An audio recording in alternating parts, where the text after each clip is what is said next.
What's up YouTube, I'm just another guy and welcome back to Gibraltar United. So here we are about, was it 4 games into the season? Yeah, 4 games into the season, 3 games into our league season. We've already played the Senior Cup. And yeah, let's jump into this. So transfer wise, nothing has happened still. Only O'Donoghue has come in, and of course the youngster we've already pre-signed. And the reason for that is not because I can't find quality players. In fact, if I go on all my scouted players, and we scroll all the way to the top, you'll see there are some good players out there that I could potentially sign.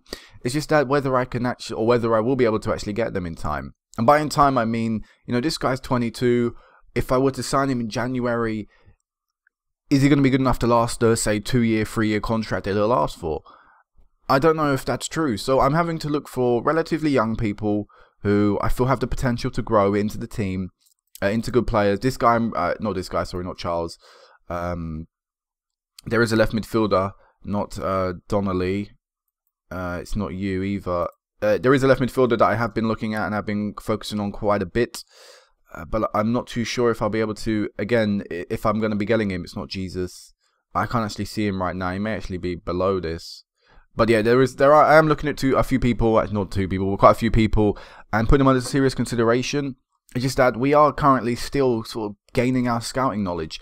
A lot of Spanish people became open. We've currently got our scouts in sort of like UK and Ireland, in the central of Europe. We've also got them going out to other places in the future. We've got them scouting other competitions around the world. We're trying to grow our knowledge right now. So basically, we're only sort of looking at the UK and Ireland and a little bit of Spain. But once we grow our scouting knowledge, it's only our first year we've had worldwide scouting. Hopefully more people will become available and we can start finding them hidden gems out there with a little bit of potential in them.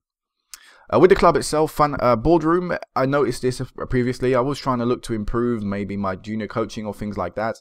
But I noticed my training facilities, their completion date has been increased by a year. And now what that means is it's not going to happen. It's most likely not going to go through. Now, I'm not sure about this one. This one says it's planned for the completion of 2021, but that's been happening since 2018. So that should say it's going to be cancelled soon. Both of these should say they're going to be cancelled. I don't think we're going to have enough money to sustain the training facility improvement. It's just too large money right now. It's money that we can't really afford to give away because financially we're losing around 40k a month. And you can see by the quite steep decline in the amount of money we've got, we're losing quite a bit each month. We're leaking out money right now. And for that reason, we can't afford to go out and improve our facilities because it won't be sustainable. We'll end up having to go back to being a semi-pro team, having to release all our professional deals, and we can't afford to do that. So, fixture list wise, we'll jump into that. So, start of the season, we won 3-1 against Lincoln Gibraltar, Gregory getting a hat-trick in a really good start to the season. Following that, we then played Man 62 and won 2-1 in a very narrow game. And in fact, Man 62 probably deserved a draw come the end of the match because they had some decent chances that they were just unable to get in the back of the net. And we didn't perform particularly well. O'Donoghue, Victor and Brown all had bad games. Brown picked it up in the second half a little bit, but in the first half he was having an atrocious match. Gregory's 2 goals saving us there. But in the first game of the season, we were unable to score in. We're also unable to walk away with a draw. We lost our first game of the season and will mean that we have to wait another year for a potential undefeated season. Really disappointing game. Tom Harrison, as you can see, costing me in the defence today. Victor having another bad game. Going forward, we weren't particularly great either though. But when we're not great going forward, we need to be solid defensively. And it's Tom Harrison, the guy I do want to replace. He's letting me down a little bit. And I am looking for centre-backs. I'm looking for a left mid. I am looking for them positions still. I'm looking at everywhere in the pitch right now. I'm trying to find them good players that will take us to the next level. And I do need that centre-back. Harrison costing me here with the mistake that led to Francisco David Gonzalez Garcia scoring the goal. Did he used to play for us? He did. I was about to say, that name was very familiar. I loved that name before. But then we bounced back. We won 5-0 against Britannia with Coling, Terry Brown getting 2 and Gregory scoring 2 as well. So right now it's currently the year of Gregory. Last year it was the year of Coling, where he couldn't stop scoring. This year Gregory seems to be on form. A little bit disappointing news as well. Montgomery is currently out injured yet again. He's tore his hamstring, I believe. Yep, so he's out for another month pretty much. But that's such a big injury for a player of his, well, for a player of what he's got really, which is not a lot. His main or key attributes really are his pace, and if he's tearing his hamstrings, he's going to be losing that pace, losing them physical attributes that sort of make him a decent player. So that's not great. There is a good right midfielder out there that I know of, and so it's if he continues to lose these stats or continues to get injured, I will consider like kicking him out the side, making him leave. But he's such a good player, and it's such a shame these past 2 years now are going to be disrupted by injuries, because especially being professional, this was his year to try and push through and develop him as a player, and it's not happening right now. As well, talking about professional, we managed to get Terry Brown signed down to a professional deal. Only like about a few months ago signed him down to a new part-time deal, but that was before we turned professional. Now he's professional, we know we've got him in that deal, so hopefully he'll develop. He's 21, so he's got about 3 years left of major development left in him. So hopefully in that time we can really push him on as a player. Baldwin, everyone else is a professional. Victor is still an amateur deal, but that's just because I don't really feel like offering him a full-time deal, which he'll probably ask for. Let's actually have a look. I've never looked. He'll probably ask for like £200 a week, £500 a week. Yeah, no, mate, you're not getting that. But yeah, it's not been great this year due to that loss. Apart from that, I wouldn't say we're too bad. In Man 62, we look quite comfortable. The fact that we were able to hold out for the rest of the match was pretty encouraging signs. We've got a tough game against College Europa today. Of course, in our past meetings, they've been a bit of a bogey team for the past few years. Oh, I've clicked on the wrong thing. They've been a bit of a tricky team for the past few years. As you see, we had a spell where we didn't beat them in 3 games. They forced us to extra time in a game. The past 2 games we have beaten them, but not particularly comfortable in them results. As you see, it was actually 3 late goals in that match, which won us the game. It was a 65th minute winner in that match, so it's gonna be a tough game.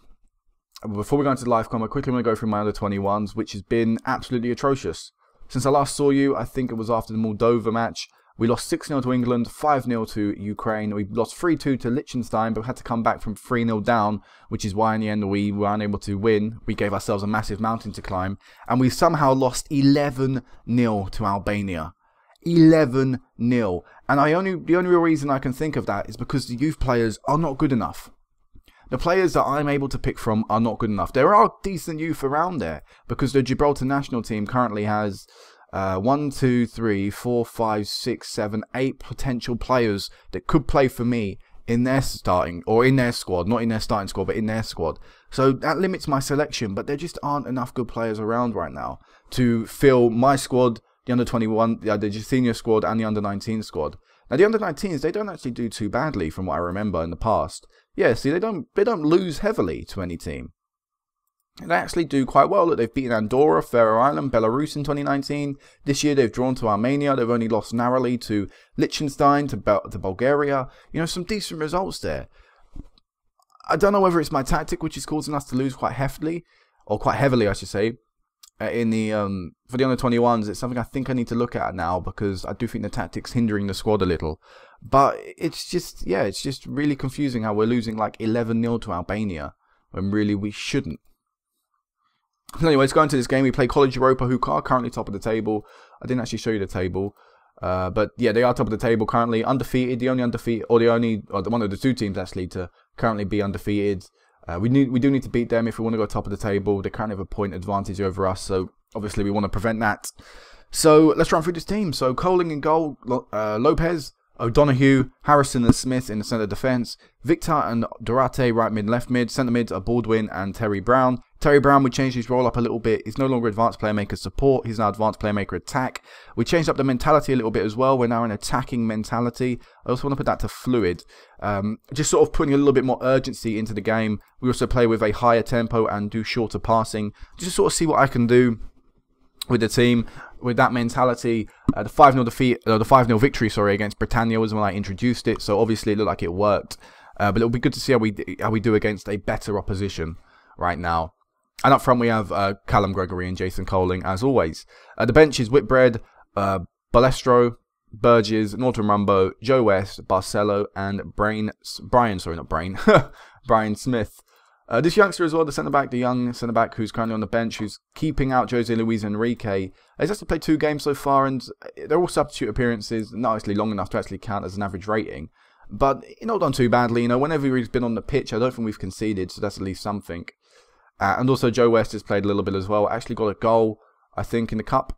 Yeah, he did in the Cup, so yeah, he's not done too badly when called upon, the youngster as well. So let's go into this game, and let's hopefully see a good performance. See, you know, I always think, surprisingly for me anyway, that whenever I do the live com, they seem to get a good game out of them.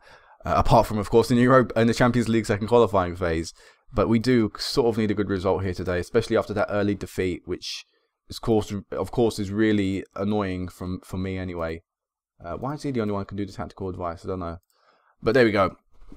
Let's go. College Europa, Britannia United, Victoria Stadium. Let's get into this. Let's hope that, like I said, we need a win here today, really, which is quite surprising. Only 4 games into the season, but we do kind of need that. We can't afford to lose another game, and really it'll be the last time we can play College Europa for a while. So we need to make sure we've done everything we can to take points off them. And it is they give the ball away, and it's actually Lopez clearing it forward. Jason Coling should be able to get there. Brilliant sliding tackle, and it means he retains the possession. If he can try and cross this one in, he does. He finds Gregory. Can he turn and shoot? He does. He scores 1-0, 5 minutes. It came from a really crazy long ball from them, which is really quite poor. But we were able to get the ball straight forward. Coling, being a warrior that he is, managing to win the ball back and continue to fight. And then with a good cross in, a little bit behind Gregory, but Gregory's skill and ability was able to shine through as he was able to turn and score that and put it in the back of the net. So, yep, Gregory's 9th goal of the season, and like I said, I think it's going to be Gregory's year this year if he can stay injury free. I imagine he'll be the one scoring a lot of goals because Coling really just hasn't done it so far. But at this point last season, Coling was the guy that couldn't stop scoring.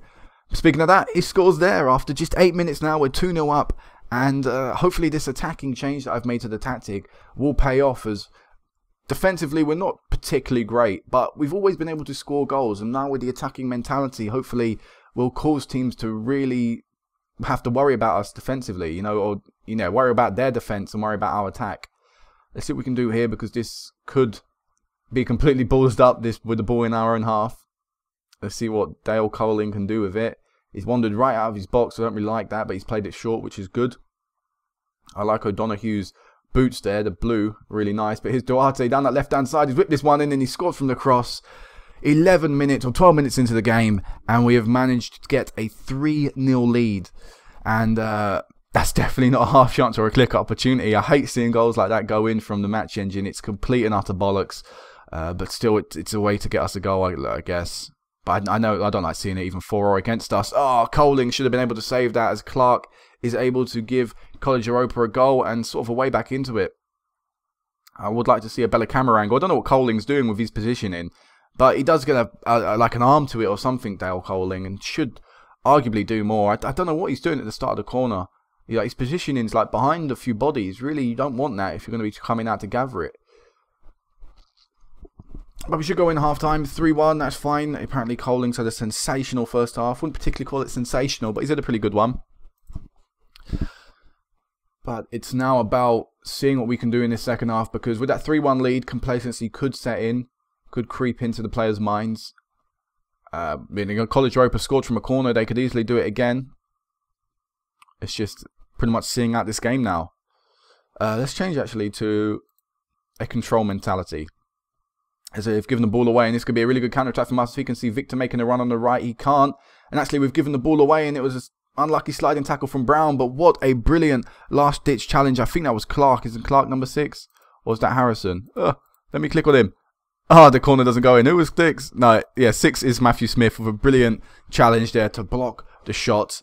Let's start thinking about some subs now. 10 minutes into the game, 10 minutes left of the game. O'Donoghue with a ball in. It is Dale Victor with a goal. It's not Dale, his first name, it's DeLeon or whatever he is. But Victor with a goal. O'Donoghue with an assist as well. Good goal. Victor not done too well this season, so to get a goal under him is pretty good. We are still going to take him off. He's looking a little tired. We'll bring on Joe West. Who else will we bring on? I think we'll take Tom Harrison off. We'll bring on a young centre-back. I imagine he'll be a good backup player for the future, which is why I'm sort of pushing him through. And you know what? We'll give Callum Gregory a little bit of a rest. We'll bring Brian Smith on, put Coling in a more target man role, and we'll see how that does.